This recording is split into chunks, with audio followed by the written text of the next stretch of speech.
A arte de rua, ou street art, é uma expressão que se refere a manifestações artísticas desenvolvidas nos espaços públicos, distinguindo-se das manifestações de caráter institucional ou empresarial, bem como o mero vandalismo. A princípio, o movimento underground, ou street art, foi gradativamente se constituindo como uma forma do fazer artístico, abrangendo várias modalidades. A arte de rua não precisa de tempo, espaço, movimento cultural, nem tampouco de reconhecimento para acontecer. Ela só precisa da rua. E assim ela acontece nos lugares menos esperados, nos guetos, nos lixões, debaixo de pontes, em paredes estragadas e até mesmo em lugares abandonados. Essa expressão artística espalhada por todo o mundo surgiu nos Estados Unidos na década de 70 e possui um caráter dinâmico e efêmero, os quais podem ser imortalizados pela fotografia.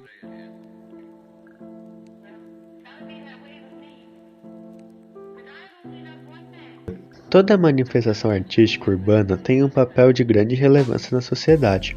Há uma conexão direta entre seus criadores e espectadores, sem precisar do intermédio de uma galeria ou museus. A arte urbana também é uma excelente forma de manter a cidade mais viva e bela. Ainda que o trabalho do artista de rua não seja reconhecido por muitos, é importante destacar sua relevância para a sociedade.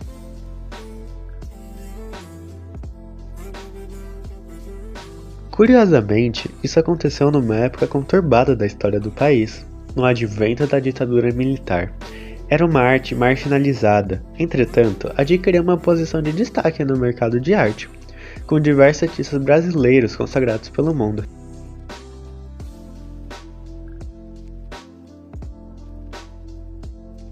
Sim, essas manifestações populares permitem o encontro com a arte independente, apesar de muitos artistas de rua se terem consagrado mundialmente e terem reconhecimento pela mídia, indústria e diversos meios de comunicação em massa. É importante analisar o crescimento da arte urbana nos últimos tempos, de forma que passa a ser vista como um valor cultural, muito importante para as minorias que vivem nos centros urbanos e anseiam em mostrar a sua arte. De rua são bem diversos. No entanto, muitos trabalhos estão pautados em críticas sociais, políticas e econômicas.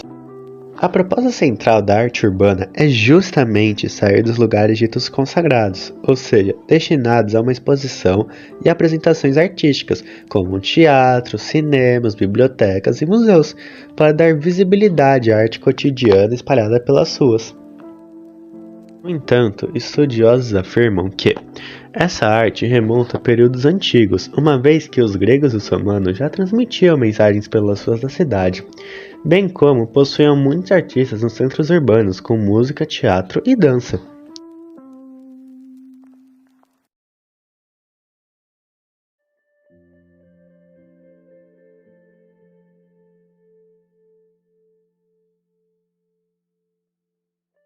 São Paulo é sem dúvida o maior centro de arte de rua no Brasil, então precisamos entender o que de fato impulsionou o crescimento artístico em São Paulo.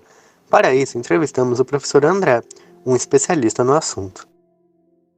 Eu sou o André, sou professor no Senac de São Bernardo do Campo e, paralelo à minha profissão aqui no Senac, eu sou guia de turismo, tenho uma agência de turismo em São Paulo. Essa agência se chama Live SP Tours.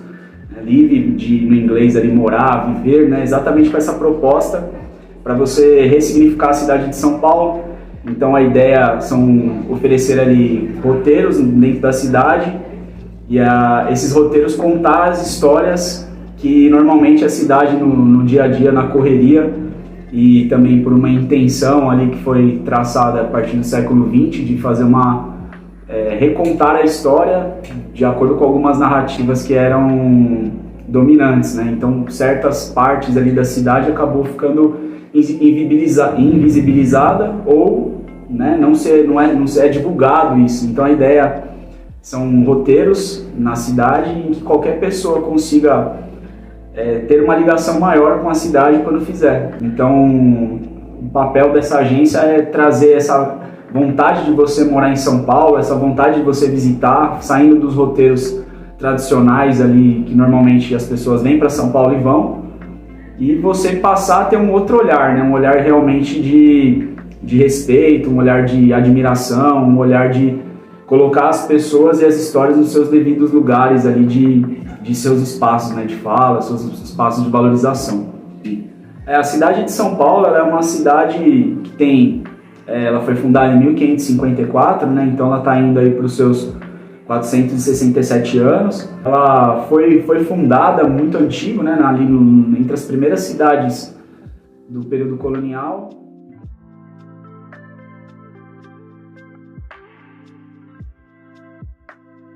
São Paulo, que no censo de 1872 tinham 32 mil habitantes, ela passa em 30 anos para 240 mil habitantes, né, em 1900.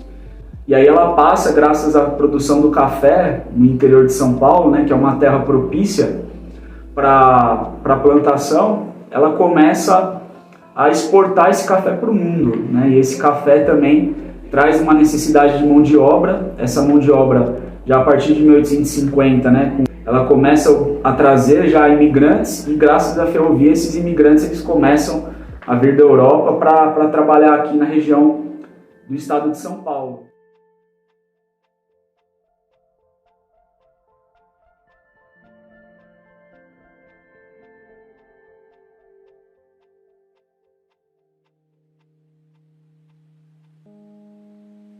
Então, o café, né, que é o grande fator aí que modifica a história da cidade. Graças à ferrovia, esse acesso passa a ser do mundo, né? Então hoje São Paulo é a cidade que mais recebe visitantes no Brasil. O café, nessa ligação de dinheiro muito grande, né, um capital muito grande que veio graças ao café, e essa ligação com a Europa, tanto dos imigrantes como também, né, dos vapores lá dos navios levarem as pessoas que enriqueciam aqui para estudar na Europa, para ir se divertir na Europa.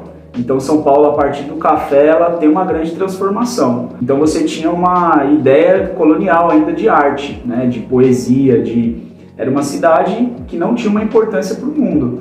E aí, a partir do café, a partir dessa chegada e as pessoas indo também estudar lá na Europa, São Paulo, a partir do século XX, com essa grande população e tal, ela começa uma grande mudança, né? Então, a gente vai ver grandes construções na cidade nesse começo do século XX, né? Como o Teatro Municipal, que foi construído em 1913, que vai tentar trazer uma cultura mais europeia, né? Uma cultura mais erudita ali, né? Para São Paulo.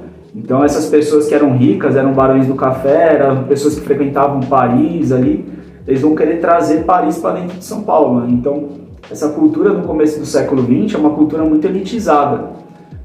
Só as pessoas ali, né, que tinham muito dinheiro, que tinham acesso a essa cultura, que poderiam se divertir, ter acesso à arte. Então, a grande virada dessa chave é quando tem, nesse mesmo teatro, em 1922, ali, a Semana de Arte Moderna, que naquele momento ali não foi levada, né, com tanta expressão, mas a partir dos anos 40, com o movimento dos artistas que estavam ali presentes, né, ali a partir dos anos 40, se valorizar essa Semana de 20, e hoje a Semana de 20, né, que nesse ano completou 100 anos, ela passa a ter esse movimento de valorizar a cultura brasileira, passar a valorizar a arte brasileira. E aí, né, nesse início, ali, metade ali do século 20, a gente vai ter ali o contexto, né, de Getúlio Vargas, guerras, né, então essa arte brasileira ela acaba não decolando.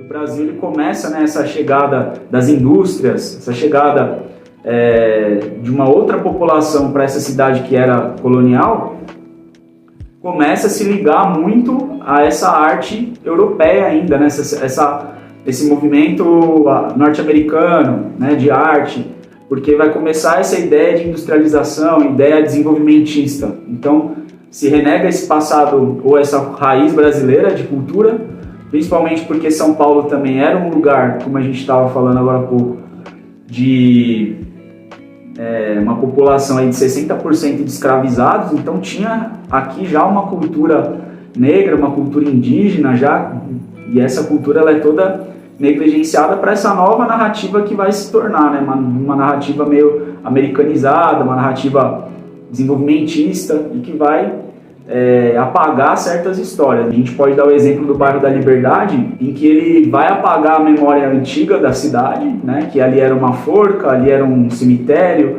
ali era a periferia da cidade por mais de 300 anos, começar a se tornar uma liberdade japonesa, né, exatamente por escolher essa narrativa dos imigrantes japoneses que moravam lá naquela região, mas que nos anos da guerra eram até deixados de lado, né, por conta do eixo, né, que os japoneses entraram em guerra com os aliados, que o Brasil se aliou aos aliados, né. Então a gente vê que esses japoneses nos anos 70 ali é feito toda uma temática no bairro para criar essa liberdade japonesa, né. O movimento até os anos 70, 80 começa a dominar o imaginário brasileiro de desenvolvimento, né, a cidade que não para, e essa arte mais ancestral, essa arte mais brasileira vai sendo deixada de lado.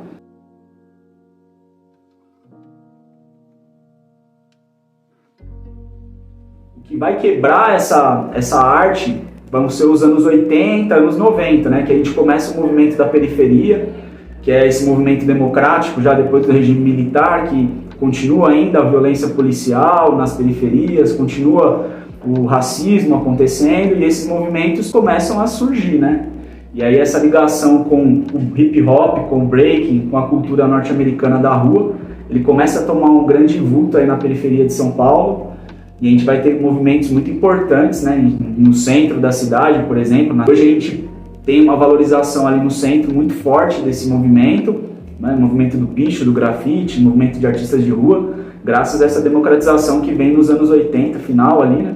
E esse novo significado de tentar colocar os problemas, a periferia, a discussão, um olhar mais crítico, né, da situação que vive a cidade.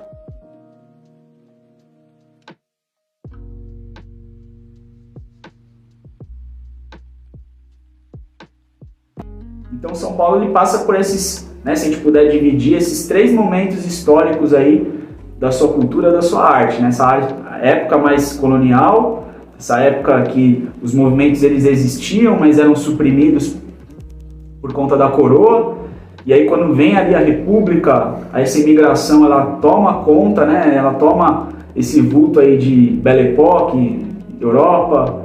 E aí vai ser tomada essa onda nos anos 40 em diante, pós-Segunda Guerra, por desenvolvimento, né, desenvolvimentista, industrial, e aí esse só vai dar uma quebrada a partir dos anos 80, 90, com a emancipação dos movimentos democráticos, movimentos sociais e também das periferias terem essa voz e poder introduzir as suas expressões, né?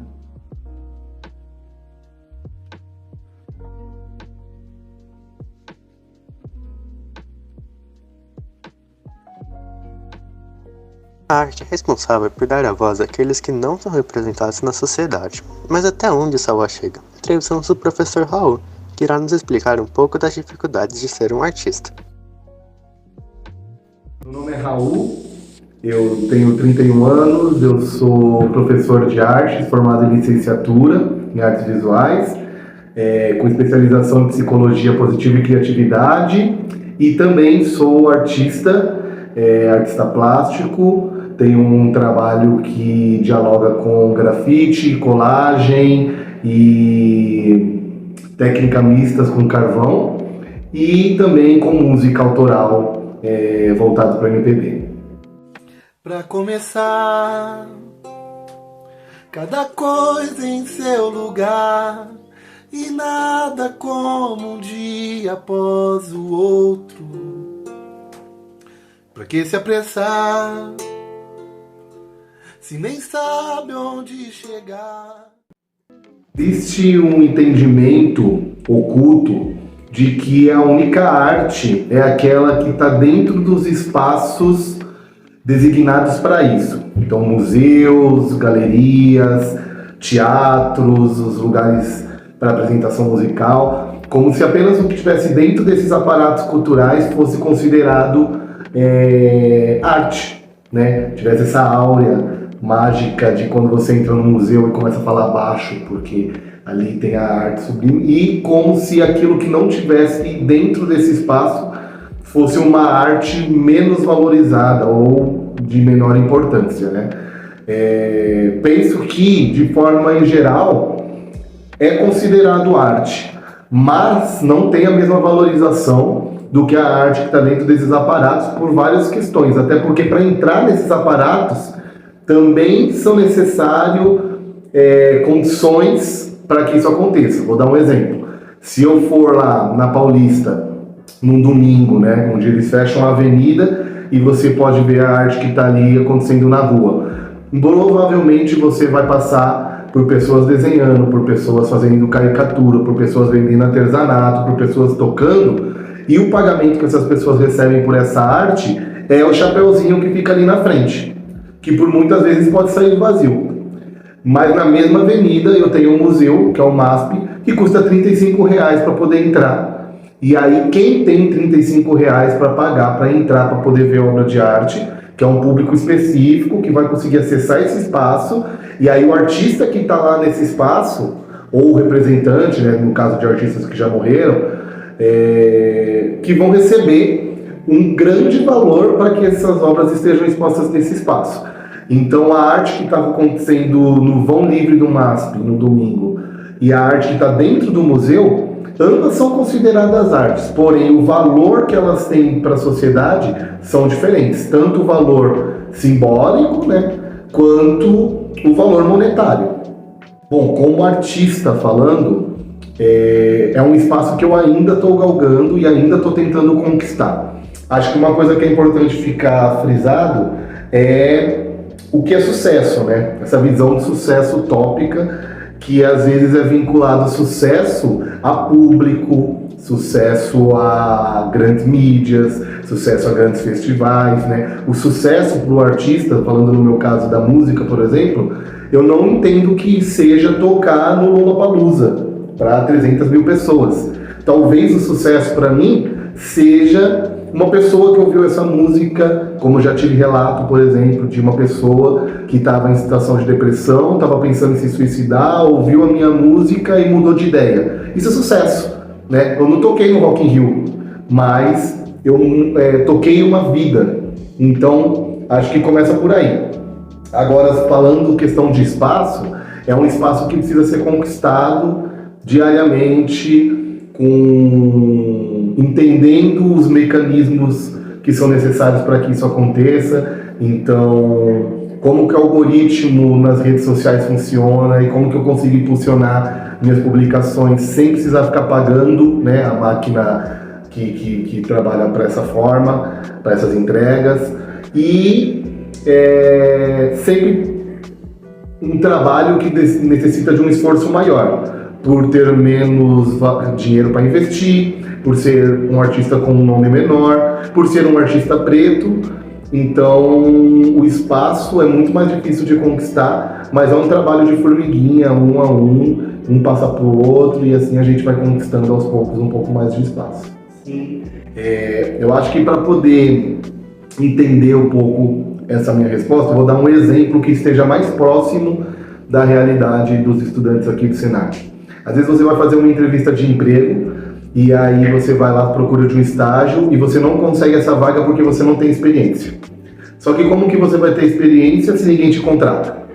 Então fica aquele círculo de que preciso de um estagiário que tenha experiência, mas se ele nunca trabalhou, ele não vai ter experiência, e se eu não dar um emprego, ele também não vai ter. Eu acho que quando traz isso para como funcionam hoje os aparatos legais, né, questão do Lei Rouanet e outras leis de apoio à cultura, elas acabam favorecendo só uma certa classe de artistas que já tem o know-how e aí conseguem esses apoios.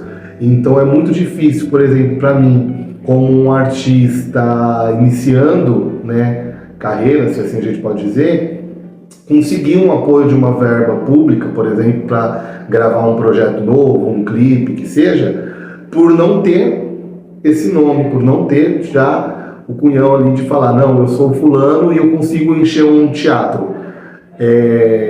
Mas se eu não tiver esse espaço, como que eu vou encher o teatro? Então fica nesse ciclo e aí acaba que você vê sempre os mesmos artistas sendo favorecidos, mesmo os mesmos artistas sendo assistidos por essas leis, né? Um exemplo que me veio agora é o Castanha do Pará, que é um livro de um professor meu, Gidalt. Ele construiu o livro todo em aquarela, demorou 3 anos para fazer a ilustração. Quando ele conseguiu fazer a ilustração, ele fez uma campanha no Catarse, que é aquele financiamento coletivo. Várias pessoas contribuíram comprando o livro antes do livro estar pronto, para que ele pudesse juntar o valor, conseguisse fazer o livro. Depois que o livro ficou pronto, que ele fez todo esse trabalho de anos para conseguir publicar, o livro foi indicado ao Prêmio Jabuti, que é o principal prêmio da literatura, e ganhou o prêmio de melhor HQ independente. E aí o segundo livro dele ele conseguiu fazer usando uma verba de uma lei estadual, e aí ele conseguiu investimento para poder fazer o segundo livro. Mas aí percebe como foi todo um caminho de anos, de todo um processo manual, demorado, para que o primeiro livro saísse, porque ele só conseguiu a verba pública a partir do momento que ele se tornou um artista de nome. Então, quando a gente fala de se eu me sinto representado pela questões legais, né? Não por esse motivo, porque é muito burocrático, muito difícil se você é um artista que está começando.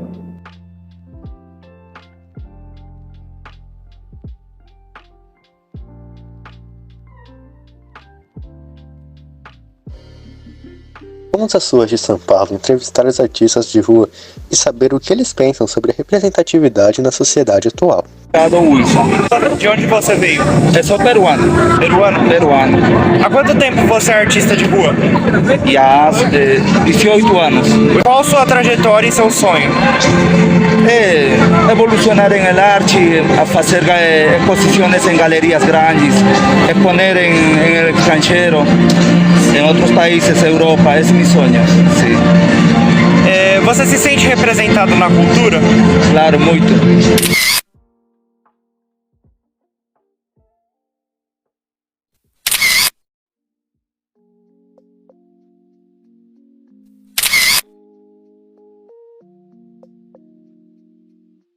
Meu nome é Roberval Rodan, eu sou de Recife, Pernambuco.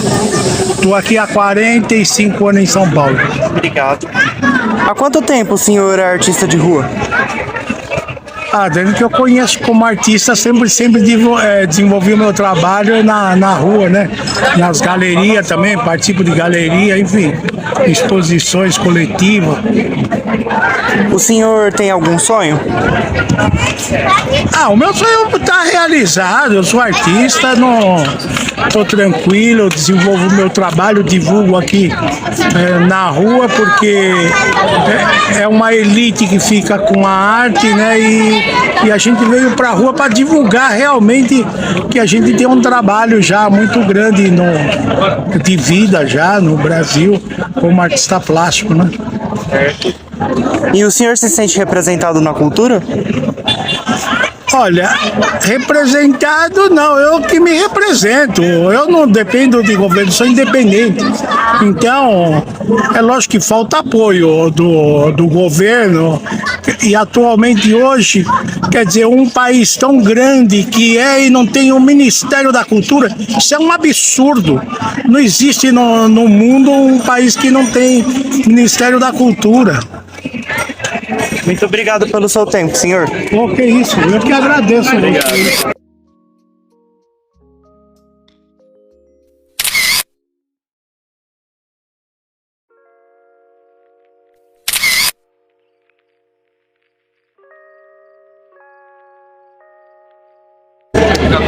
Antônio, eu sou de São Paulo. Há quanto tempo o senhor é artista de rua? Faz 6 anos. 6 anos que eu toco aqui na Avenida Paulista. E qual a sua trajetória e seu sonho de vida? Olha, eu comecei a estudar música com 10 anos. Com 3 anos de idade eu queria tocar guitarra. Com 10 eu comecei a tocar.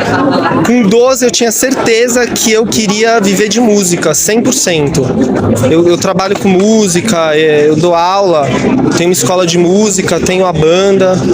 E a minha trajetória dentro de todo esse projeto é ensinar o melhor da música para as pessoas. Eu também gosto de passar conhecimento instrumento musical e acrescentar também a música, ela ajuda muitas pessoas. Tem muitas pessoas que vêm aqui na Paulista assistir a gente que às vezes a gente recebe mensagens que melhorou o dia da pessoa, que a pessoa não estava bem, melhorou, pessoas que estão passando por problemas e ajuda elas de várias maneiras assim.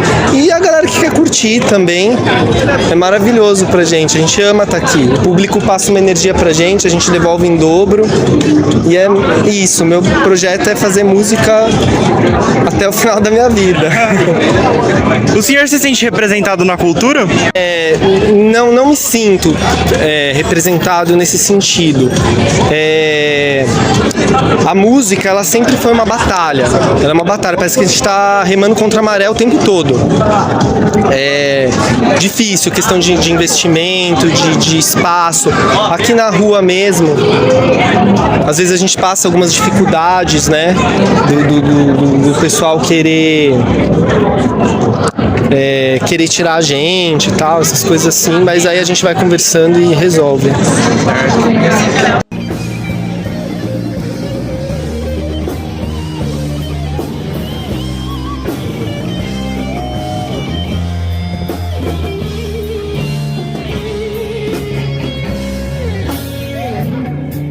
Então, eu sou o Rogério, sou professor de artes, eu sou o Rogério, moro na Piscica da Serra, sou artista, a Paulista é uma grande vitrine, por isso que eu estou aqui tentando expor o meu trabalho, mas tentar ser reconhecido, que eu estou tentando viajar para Portugal, logo mais estou indo para Portugal, através do meu trabalho de arte. Eu sou artista, trabalho na área, tenho um ateliê de desenvolvo, aqui é uma vitrine para estar desenvolvendo esse trabalho da papietagem.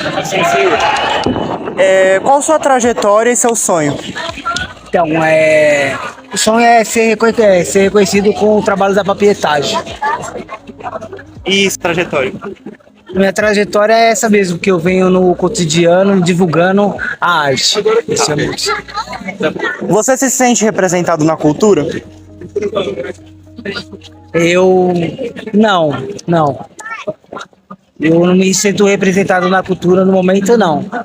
Mas o senhor acha que algum dia o senhor vai ser representado? Com certeza, porque o meu objetivo é correr atrás desse meu sonho aí. Mas por alguém falar assim, não, eu vou te apoiar para você estar evoluindo mais. Por enquanto eu não encontrei. Muito obrigado.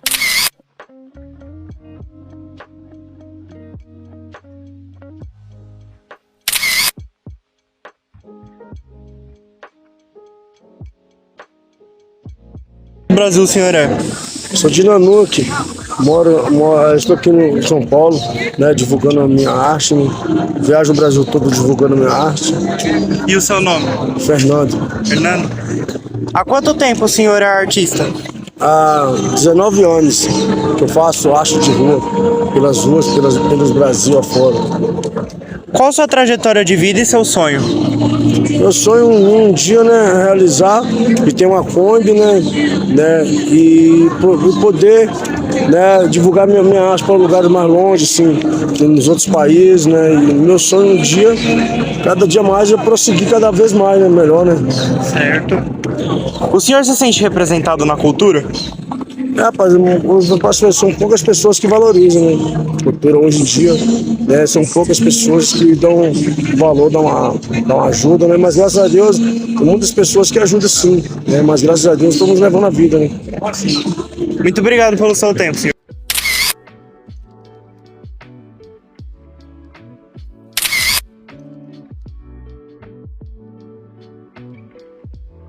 Olá pessoal do curso de multimídia do Senac, prazer, meu nome é João Guilherme Bandeira, sou conhecido nas ruas como Cabeça de Xícara.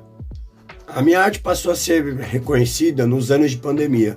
Foi quando as pessoas estavam mais fragilizadas, mais solidárias, e foi no momento que eu estava utilizando as ruas como uma forma de confortar as pessoas, utilizando muitas frases motivacionais, frases de autoajuda, frases para as pessoas ficarem felizes e confortar as pessoas no momento que a gente estava ainda meio sem ele nem beira, num momento muito complicado para o mundo e para o nosso país. Eu já trabalhava há mais de 10 anos como barista, eu já vinha me especializando nessa área e com o tratamento com pessoas, seres humanos, o trabalho de atender ao público é um trabalho um pouco cansativo e saturante.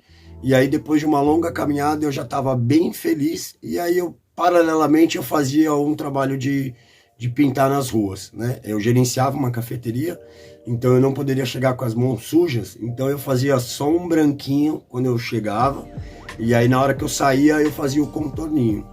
Essa transição de deixar o trabalho fixo e viver da arte, ele foi bem difícil, né? Inicialmente eu comecei trabalhando como assistente artístico de alguns grandes artistas aqui em São Paulo, e aí eu fui migrando gradualmente, até o momento onde eu me vi já totalmente infeliz na carreira, e aí foi quando eu decidi largar tudo e viver 100% da minha arte.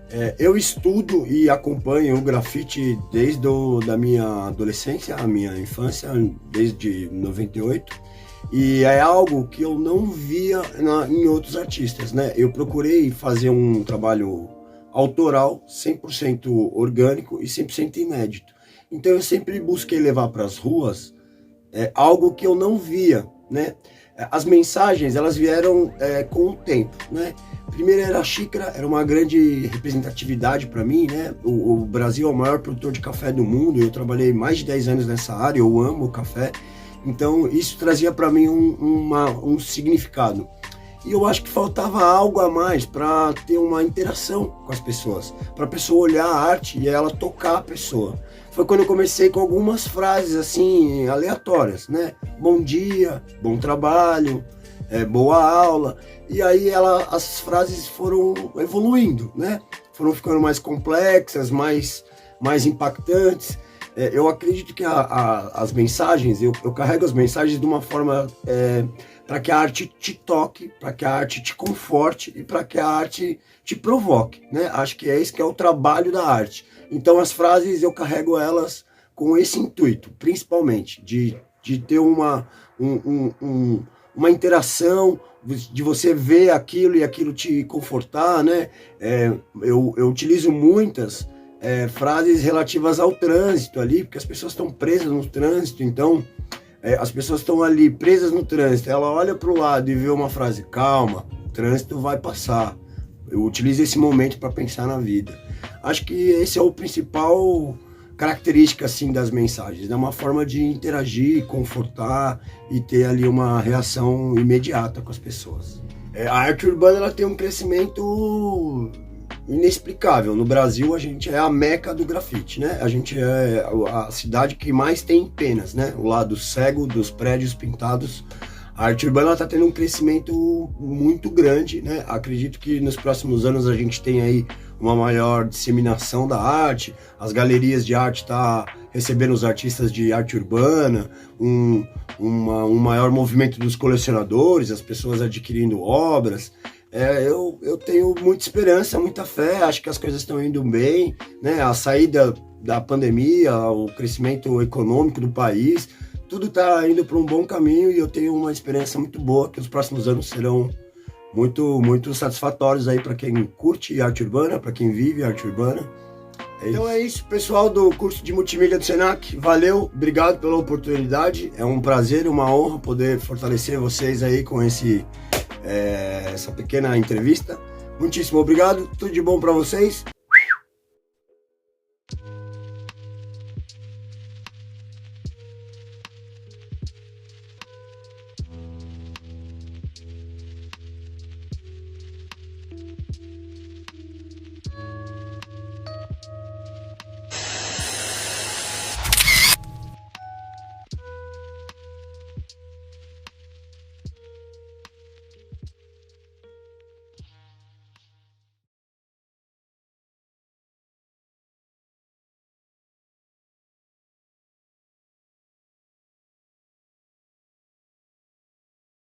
Observamos que muitos artistas entrevistados disseram não se sentirem representados na cultura brasileira. Isso só nos mostra que não são tomadas políticas públicas para representar a parcela dos artistas de rua. Diante dessa questão, podemos observar que é necessário ação para que exista mudança na forma em que os artistas são representados. Vivemos em um país em que não importa os anos que os artistas irão trabalhar e lutar, nada mudará. Temos que repensar no futuro da arte no Brasil e no mundo. Se a arte de rua continuar sendo marginalizada e reprimida, estaremos presenciando um cenário extremamente decadente no nosso país. A arte era para ser democrática, mas será que ela realmente ouve a todos?